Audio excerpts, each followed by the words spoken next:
옆 사람에게 인사하십시다. 하나님 말씀이 새겨지기 원합니다. 예, 감사합니다. 오늘 설교 제목은 곰팡이처럼 그냥 핀다입니다. 곰팡이처럼 그냥 핀다. 1절 전반부를 한번 읽어보겠습니다. 다 같이 읽습니다.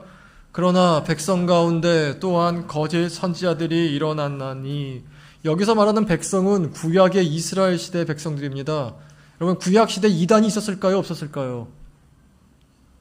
구약 시대 이단이 없었습니다. 이단은 예수님부터 나옵니다. 이단이 없었는데 백성 가운데 그 광야에서도 신기하게 거짓 선지자들이 일어났대요. 아무도 미혹하는 사람이 없는데도 말이죠. 아무것도 없어 보이지만 곰팡이가 피지 않습니까? 마찬가지입니다. 아무도 없는데 이상하게 거짓 선지자 혹은 거짓 선생들이 일어나더라라는 겁니다. 다음 슬라이드. 마태복음 13장에 보면 이런 비유가 나옵니다. 예수님께서 이런 말씀하셨어요. 한 사람이 밭에 씨를 뿌렸습니다. 알곡을 뿌렸는데 다음날 와보니까 싹이 돋아나 있더랍니다. 근데 그 싹 가운데 단순히 알곡, 좋은 곡식의 싹만 돋아나는 게 아니라 한글 성경에 가라지, 더 정확히 얘기하면 독보리라고 있습니다. 보리는 보리인데 독이 있어서 먹으면 죽는 보리가 있어요. 먹으면 배가 아픈 보리가 있어요. 그 독보리에 싹이 돋아나 있더라는 겁니다. 그것을 본 하인들이 주인에게 이렇게 얘기해요. 주인님, 밭에서 독보리가 쏟았습니다. 가라지가 나왔어요. 이거 어떡하죠?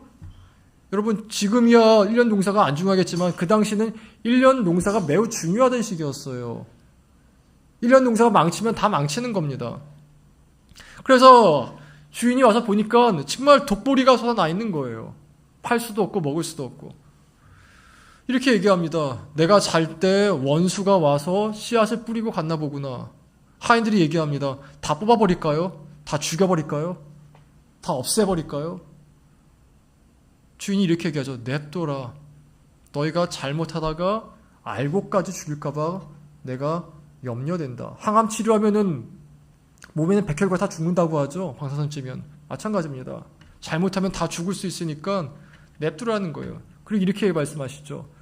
마지막 날에 내가 추수한 다음에 알곡은 모아다가 창고에 들일 것이고 독보리들은 다 묶어서 불에 태워버릴 것이다. 여러분, 여기서 말하는 원수는 사탄을 의미합니다. 사탄은 어떤 존재냐면은 아무리 알곡만 있는 밭이 있다 할지라도 거기다가 악한 씨를 계속 뿌리는 존재예요. 여러분, 예수님 비유 중에 이런 비유가 있습니다. 말씀을 들었을 때 즉시 잃어버린 사람은 세 개가 말씀을 쪼아 먹히는 사람이라고 했는데 그 새를 사탄이라고 말씀하세요. 여러분 옆에 좀 사탄이 있습니다. 우리 눈에 보이지 않을 줄 사탄이 있어요. 말씀을 가져가려고, 악한 씨를 뿌리려고. 또 더 무서운 건 뭐냐면은 이 가라지들이 주님 오실 때까지 우리 사이에 있다라는 겁니다. 여러분, 교회에 가라지가 있어요. 교회에 독보리가 있습니다. 악한 씨앗들이 있어요. 그리고 주님이 그것을 세상 끝날까지 가만히 두시기로 결정하였습니다. 근데 더 무서운 건 뭐냐면은 이 거짓 가라지들이 지도자의 위치에 있는 경우가 종종 있다는 겁니다. 그래서 오늘 본문 보면 이렇게 써 있죠. 거짓 선지자 혹은 거짓 선생. 선지자와 선생의 공통점이 뭐죠? 다 지도자의 위치에 있다는 거죠. 가르치는 자의 위치에 있다는 거예요. 끔찍한 일이죠, 여러분. 한 가정의 가장이 타락하면 어떻게 되죠? 뭐 어떻게 돼요? 가정 박살 나는 거지. 한 가정의 가장만 타락해도 이렇게 되는데 한 교회의 지도자가 거짓 선지자고 거짓 선생이라면은 얼마나 많은 사람들이 구원에서 끊어지겠습니까? 성경이 이렇게 경고하고 있는 것은 그러니까 모든 목회자들을 의심하라가 아닙니다. 모든 목회자를 의심하라가 아니라 예수님의 이 비유가 말하는 것은 교회의 모든 권위는 하나님 말씀 아래에 있어야 된다는 거예요. 갈라디아서 보면 이런 내용이 나옵니다. 베드로가 한 번은, 베드로는 유대인이니까 유대 율법에 따라서 유대인이 아닌 자들의 밥 먹기를 거부한 적이 있었습니다. 거부했어요.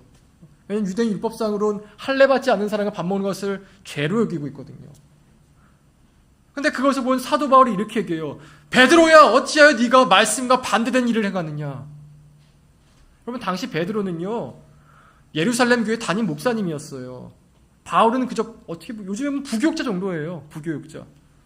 부교육자가 담임 목사님한테 죄송합니다. 태수야 네가 어찌 그러느냐 이런 거예요. 그때 베드로가 어떻게 하는지 알아요? 죄송합니다.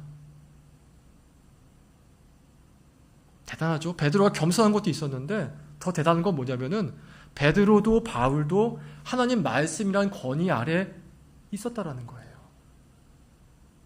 여러분 남편이 아내를 비판할 수 있습니다. 아내가 남편을 치리할 수 있어요. 그러나 그 치리의 모든 권위가 말씀 아래에 있을 때 가능한 겁니다.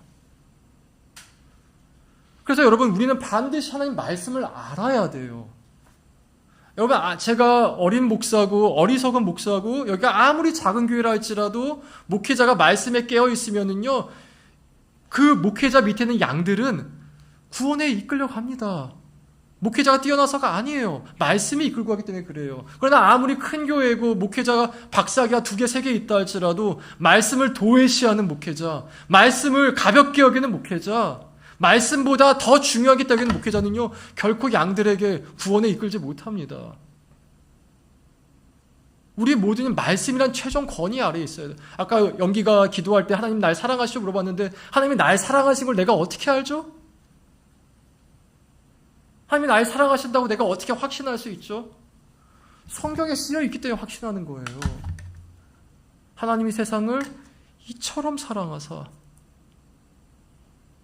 그 독생자를 주셨으니 이는 그를 믿는 자마다 멸망하지 않고 영생을 얻게 하려 함이라. 말이 아니에요. 글이에요. 계약서예요. 내가 너를 사랑한다는 것을 명문에 놓았어. 내가 너를 사랑하기로 난 너를 사랑하기로 결정했어. 난 너를 의지적으로 사랑할 거야. 너가 아무리 개판치고 난리치고 가룟 유다와 같이 죽기 전까지 죄진다 할지라도 죽기 전날에 네가 회개하면은 나는 너를 동일하게 내 사랑하는 딸로 아들로 받을 거야. 계약하신 거예요. 계약. 여러분 사랑은 감정이 아닙니다. 사랑은 약속이에요. 난 널 사랑하기로 결정하죠. 결혼할 때 뭐라 약속하죠? 이 사람이 아프든지 아프지 않든지 나이가 있든지 나이가 적든지 나는 이 사람 끝까지 사랑하기로 약속합니다잖아요. 약속합니다. 누구 앞에서요? 하나님 앞에서 약속합니다. 사랑은 약속이고 그걸 지켜나가는 거예요. 하나님 우리에게 약속하셨어요. 일방적으로 난 너 사랑할 거야. 말씀 아래 있어야 돼요. 그래야 모든 것이 제자리를 찾아요. 오늘 본문이 뭐냐면은 거짓 선지자들과 거짓 선생들이 어떻게 말씀을 왜곡하는가예요. 말씀을 왜곡하는가. 이들의 첫 번째 특징이 뭐냐? 예수님을 부인한다는 겁니다. 1절 후반부에 보면 이렇게 마무리 짓죠. 다 같이 읽어보겠습니다. 자기들을 사신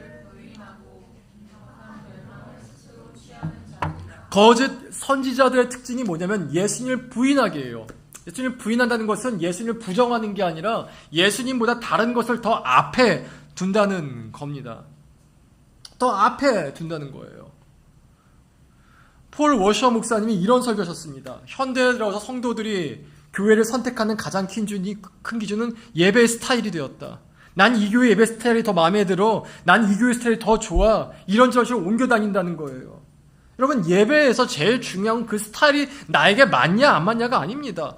기도 중심이든 말씀 중심이든 교제 중심이든 찬양 중심이든 간에 그 예배 가운데 내가 하나님께 마음을 집중하고 있냐는 거예요. 여러분 시끄러우면 데이트 못합니까? 시끄러우면 데이트 못해요? 아프리카에 있으면 데이트가 안 됩니까? 가난하면 데이트가 안 돼요? 가난하면 데이트가 안 되면 아프리카는 다 데이트 안 되게 해요.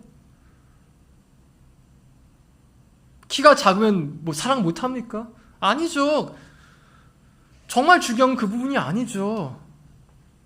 여러분 지금 하나님 말씀에 내가 좀 하나님께 마음을 두고 있습니까? 아니면 머릿속엔 딴 것만 가득 차 있습니까? 예배 때 제일 중요한 건요. 내가 지금 하나님 말씀에 집중하고 있느냐라는 거예요. 언제나. 예배 스타일은요. 저는 솔직히 신경 안 써요. 여러분 에티오피아 정교회 가면요. 예배가 2시간 만 3시간 드리거든요. 2시간 만 3시간 드리는데 1시간 반을 기도만 해요. 1시간 반을 기도만 하는데 에티오피아 정교회는 일반 성도는 기도를 못 드립니다. 목회자만 기도할 수 있어요. 그래서 목회자가 한 사람한테 기도를 다 드려요. 그럴 때 다 기다리고 있어요. 여러분 지루할 것 같죠? 근데 스왈리로 예배를 드렸는데 스왈리 알아들을 수 있으면요, 그 예배에 은혜가 있어요. 은혜가 있어요. 은혜가 없는 게 아니라니까. 여도순복음교회 가면 찬양 중심 교회, 찬양이나 방언 중심 예배 드리지 않습니까? 거기도 은혜가 있어요. 여러분 침례교 가면요, 방언 기도를 금지하고 있거든요. 사도신경도 금지해요. 침례교회에서는. 진짜 딱 말씀만 봐요. 말씀만 강해해요. 은혜가 없을 것 같아요? 아니요. 거기도 은혜가 있다니까. 내가 하나님께 마음을 열고 있으면요, 열지 않은 게 문제지 은혜가 있어요. 여러분 이단들의 특징은 뭐냐면은 항상 교회의 예수님보다 다른 이유를 먼저 들게 만들어요. 이 교회는 안 좋아. 왜냐면 이걸 없기 때문에. 이 교회는 안 좋아. 이게 없기 때문에.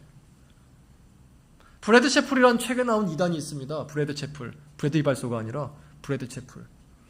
거기서 가르치는 게 뭐냐면은 모든 율법을 정확히 지켜야 된다는 거예요. 유월절도 정확히 지켜야 되기 때문에 거기는 뭐 어린 양의 피를 바르는지 안 바르는지 모르겠는데 실제로 그 시간에 한대요. 그래서 그 브래드 채플이 기존 교회를 이제 비판하고 있는데, 비판하는 게 그거예요. 왜 안식일날 안 쉬냐? 안식일은 금요일 6시부터 토요일 6시까지거든요. 너 왜 그때 예배 안 드리냐? 이걸 비판합니다. 너 왜 6월절 안 지키냐? 6월절 지키는 게 뭐죠? 다음 슬라이드요. 6월절 지키려면은 피 발라야 돼요. 어린 양 도축해가지고. 피를 사오는 게 아니라 죽여서 발라야 돼요.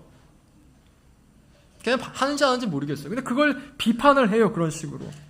이 사람들 말은 엉터리에 가깝습니다. 왜냐하면 사도행전 15장에 따르면은 초대교회가 세워질 때 야고보 사도와 베드로 사도가 결정을 해요. 모든 율법에서 교회는 자유하다. 단 3가지만. 음식을 핏째 먹지 말아라. 성적으로 부도덕하지 말아라. 또 하나는 기억이 안 난다. 3가지만 하고 다 자유하게 만들었어요.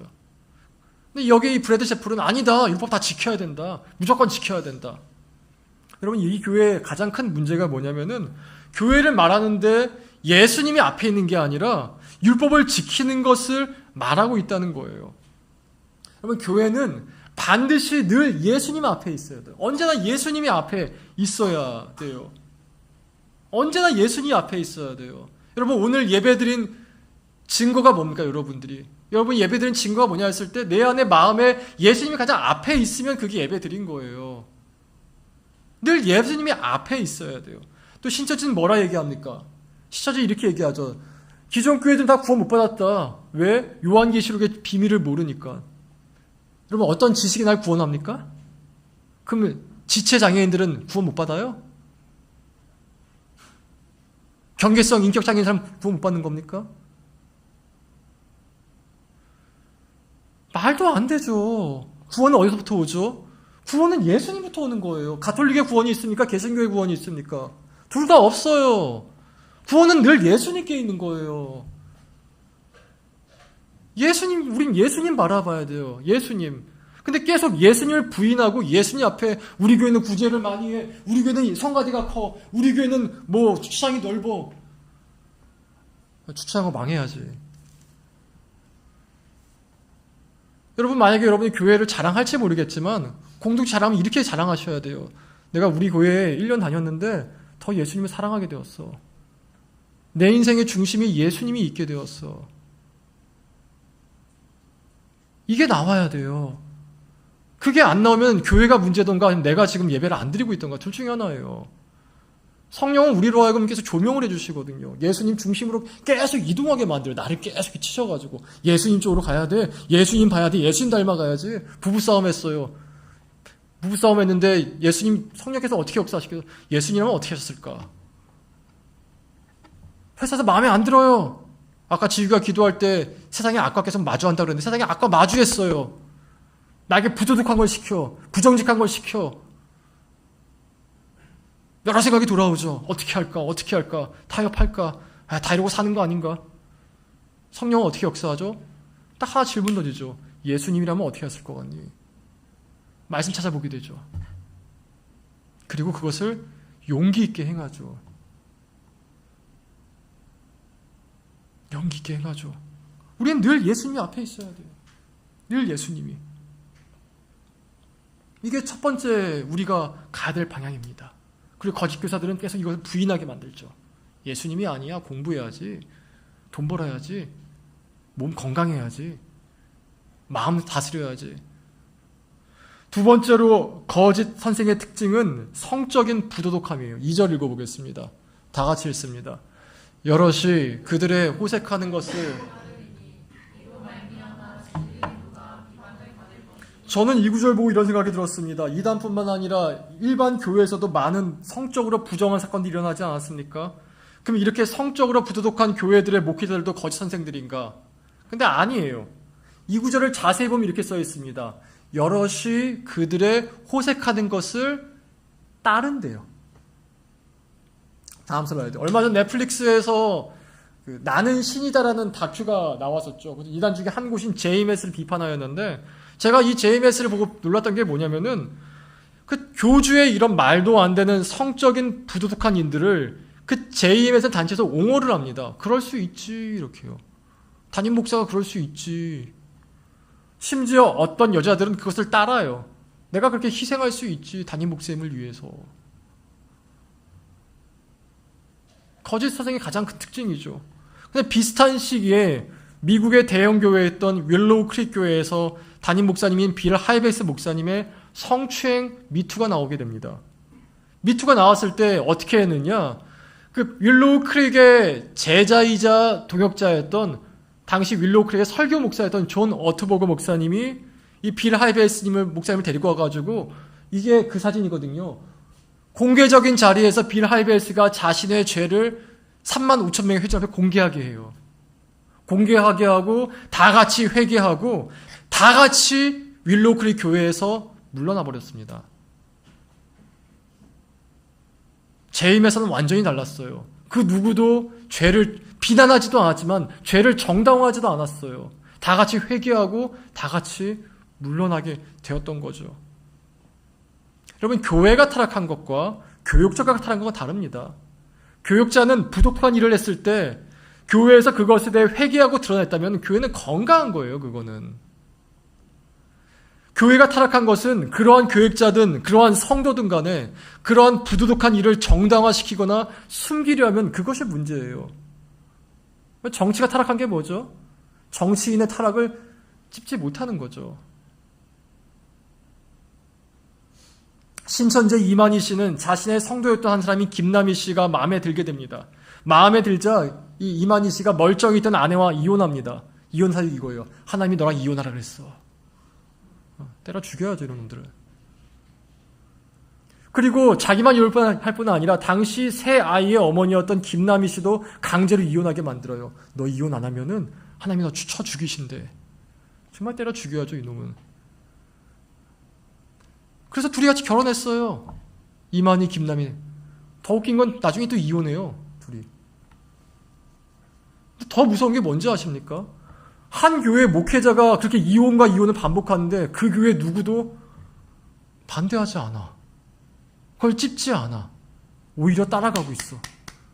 여럿이 그들이 호색한 것을 따르리니. 이 부분이에요.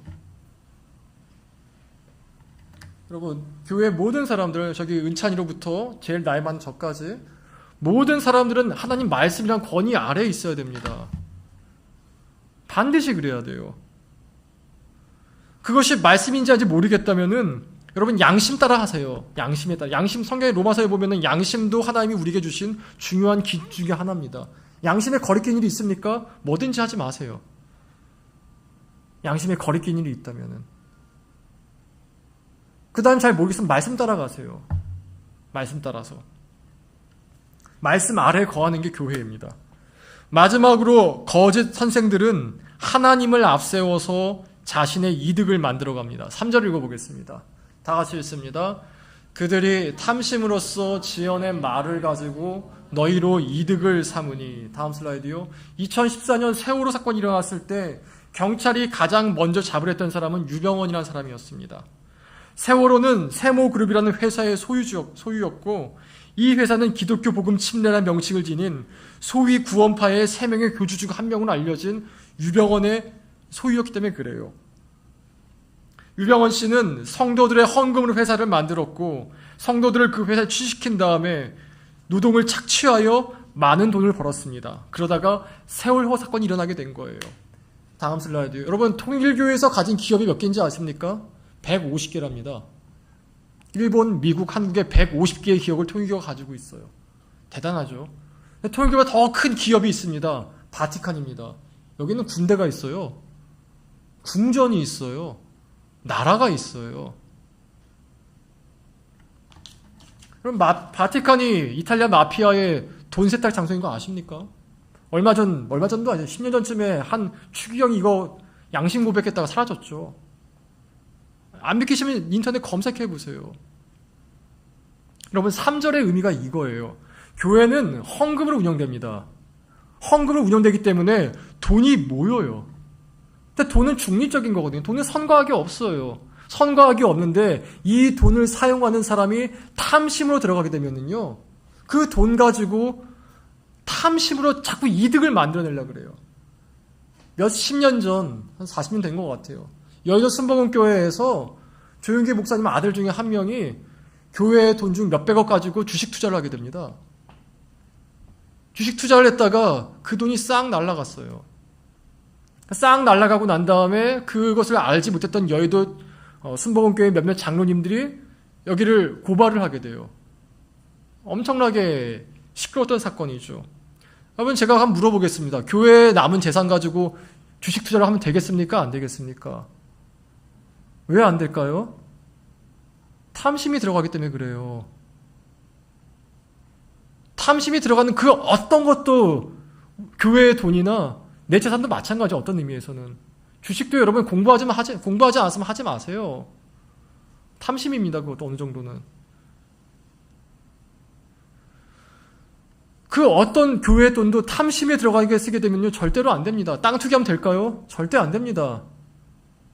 이거 좀 사놓으면 오르겠지. 아니요, 오르는 게 아니라 지옥에 내려가게 돼요.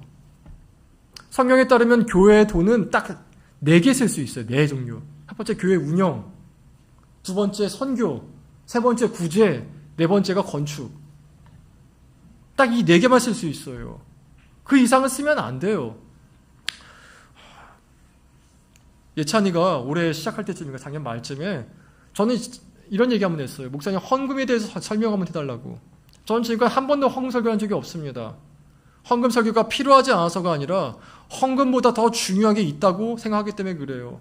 복음이 더 필요하고 십자가, 부활, 서로 사랑하는 것, 어떻게 성숙할 것인가. 전 이런 것이 헌금보다 더 중요하다고 생각하기 때문에 헌금 설교를 하지 않았습니다. 근데 여러분, 헌금이 여러분의 탐심과 되게 밀접하게 맞물렸다는 거 아세요? 이단 교주만 탐심에 지배받는 것이 아니라 일반 성도도 탐심의 지배를 받아요.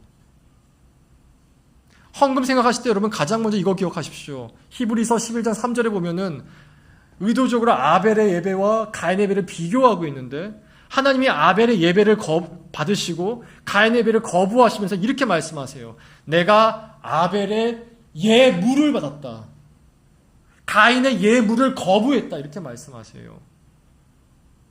예수님께서 딱 한 번, 복음서 전체를 통틀어가지고 딱 한 번 예배를 칭찬한 사람이 있었어요. 백부장의 믿음을 칭찬하시고 누구를 칭찬하셨는데 이 사람의 예배가 참 예배다면서 칭찬한 사람이 딱 한 명 있었어요. 그게 누구냐면은 한 과부.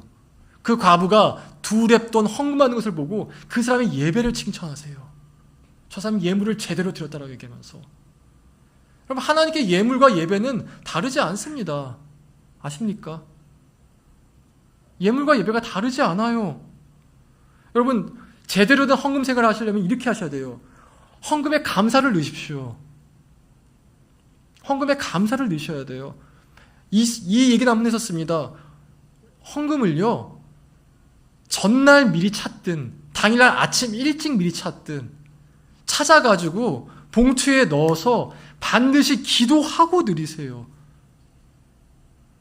하나님, 이 예물을 제가 드릴 수 있어서 감사합니다. 감사 쓸 수 있거든요. 써보는 거예요. 하나님, 제가 이것에 감사합니다. 감사합니다. 11조도 마찬가지죠. 이것에 감사드립니다. 하나님 중심을 늘 받으세요. 예수님이 2랩돈 신청하셨다니까. 2,600원. 우리 단어로 지금 하면 2,600원. 뭐 베스킨라빈스도 한 해에 3,000원 하지 않습니까? 그때 그 적은 돈 주님이 왜 그렇게 기뻐하셨을까요? 거기에 담긴 마음을 보셨기 때문에 그래요. 장년부들 예배 들으시는 분이 한 4-5분 계신데 늘 헌금을 봉투를 가지고 와서 빳빳한 새도 갖고 오셔가지고 넣으신 다음에 자꾸 기도하시고 헌금함에 넣을 때 기도하시고 이렇게 넣으세요. 여러분 그런 건 우리가 좀 배워야 돼요. 드리는 액수는 월등히 적을지 몰라요. 그러나 주님 보시기에는 어떤 걸 더 기뻐하실 것 같습니까? 여러분 다음 슬라이드요. 감사가 없으면요 거기에 탐심이 옵니다. 왜냐면 염려가 오거든요. 염려가 오면 나를 탐심이 있게 만들어요. 이 염려를 어떻게든 채우기 위해서 이것도 필요하고 저것도 필요하고. 둘 중에 하나예요. 염려가 감사를 잡아먹던가 감사가 염려를 잡아먹던가. 만일 내가 너무 염려가 많다. 의도적으로 감사하세요. 감사 쓰세요. 봉투에다가 쓰세요. 써가지고 오늘의 감사, 이번 주의 감사, 오늘 남편이 저를 좀 덜 화나게 했습니다. 1번. 2번, 이번 주에 내가 공부가 좀 잘 됐습니다. 3번, 이번 주에 부모님 만나 뵀는데 부모님 살 좀 빠졌습니다. 4번, 뭐 있을까요? 몸무게가 1kg밖에 안 쪘습니다. 그렇게 많이 먹었는데. 5번 또 뭐가 있을까요? 생각을 안 해봐서 그렇지 겁나게 많아요. 감사는. 은찬이 안 아픈 거 감사합니다. 감사해야죠. 은유가 큰 병이 없어서 감사합니다. 감사해야죠. 여러분 부모님 다 만나 뵀을 수도 있고 전화 통화하셨을 때 다 건강하시지 않습니까? 혹시 부모님이 갑자기 큰 병 있으신 분 없죠? 감사해야죠. 감사합니다. 우리 부모님 건강하세요. 여러분 부모님 위해 기도하고 있습니까? 제가 지금 부모님 위해 기도하고 있습니다. 주님 제가 기도하게 해서 감사합니다. 감사해야죠. 불평은 찾아보면 많은 것처럼 감사도 찾아보면 겁나게 많습니다. 헌금은 거기서 나오는 거예요. 헌금의 형태도 있겠지만 11조니 뭐도 있겠지만 더 헌금의 형태만큼이나 중요한 게 헌금의 내용입니다. 감사가 담겼는가 담기지 않는가. 이게 없으면요 탐심이 나를 다스리게 돼요. 탐심이. 언제나 탐심이. 말씀을 맺습니다. 2018 다음 슬라이드. 2018년 5월 사이언스지 표지가 한국의 무당개구리였습니다. 이거 좀 참 신기했는데 왜 사이언스 저게 나올까? 현재 개구리가 멸종 중이랍니다. 전 세계. 멸종 중인 이유가 이렇게 자연 파괴 때문에 그런 것이 아니라 자연에서 자연스럽게 멸종이 되고 있대요. 야생에서 그냥. 그래서 개구리가 없어지면 안 되거든요. 중간종이어가지고. 양수류가 굉장히 중요한 역할을 하고 있는 생태계에서. 왜 없어지다 보니까 개구리들이 무좀에 걸린대요. 항아리 곰팡이 때문에. 무좀. 우리야 발톱 무좀 걸리면 좀 잘라내면 되지만 개구리는 피부가 무좀에 걸리면 호흡이 안 된답니다. 죽어버린대요. 근데 왜 개구리가 무좀에 걸릴까 알아보니까 무당 개구리 때문이래요. 전 세계에서 유일하게 무좀균에 면역이 있는 개구리가 저 무당 개구리랍니다. 서양 사람들이 보기엔 저게 되게 이쁘대요. 저 이쁩니까? 저게 되게 이뻐 보이는데요. 되게 아이고 귀여워 이런답니다. 근데 저 한국에 사가지고 막 기르다가 나중에 귀찮으니까 자연에 방생했다는 것이죠. 방생했는데 여름에는 40도까지 올라가고 겨울에는 20도까지 내려가니 한반도에 살던 무당개구리인지라 웬만하면 죽지를 않는데요. 죽지 않아가지고 이렇게 폴짝 다니면서 전 세계에 있는 모든 개구리에게 무좀균을 퍼뜨리고 다녔답니다. 자기는 면역성이 있다고. 그래서 멸종했대요. 멸종되고 있대요. 지금 많은 개구리 이미 멸종이 되었고. 오늘 설교 제목이죠. 곰팡이가 피는 것처럼. 여러분 곰팡이가 안 보이는데 피지 않습니까? 우리 마음 가운데 또 우리 주위 가운데 거짓 선지자들이 그렇게 핍니다. 조심하십시오. 방법은 이렇습니다. 조심하는 방법. 첫째, 예수님을 가장 앞에 두세요. 언제나 예수님 앞에. 저 사람 볼 때 막 너무 싫어도 예수님은 어떻게 되셨을까? 이거부터 생각하세요. 돈이 막 힘들 때도 예수님은 어떻게 되셨을까? 늘 예수님을 앞에 두세요. 이번 한 주에 여러분 여기 묵상지가 있을 때 쓰시면은 그냥 좀 이거 써보세요. 이번 한 주에 내가 순종할 게 뭐가 있겠습니까, 주님? 쓰세요. 이번 한 주에 그거 순종해 보는 거야. 이번 한 주 내가 절대로 하면 안 되는 게 뭐가 있겠습니까? 주님, 쓰세요. 그럼 그거 안 해보는 거예요. 나중에 이게 습관이 되면요, 매일 단위로 바뀌어요. 아침에 일어났을 때 주님, 제가 무엇을 순종해야겠습니까? 차인표 씨가 그 얘기했죠. 간증하는데 아침마다 이것부터 기도한다고. 주님, 제가 오늘 뭐에 순종할까요? 어떤 거에 순종할까요? 늘 예수님을 앞에 두세요. 두 번째, 말씀을 앞에 두시고 성적인 부도덕함을 멀리 하시기 바랍니다. 마지막으로 감사를 쓰세요. 탐심이 날 다스리지 못하게 하세요. 곰팡이가 피지 않은 여러분 가운데서 늘 주님과 함께 살아가는 은혜가 있길 진심으로 기원합니다. 우리 찬양하고 기도하도록 하겠습니다.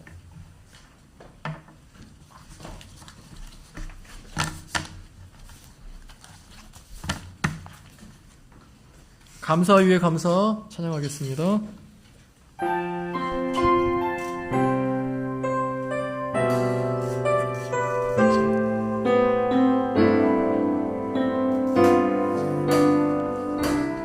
겸손히 울리는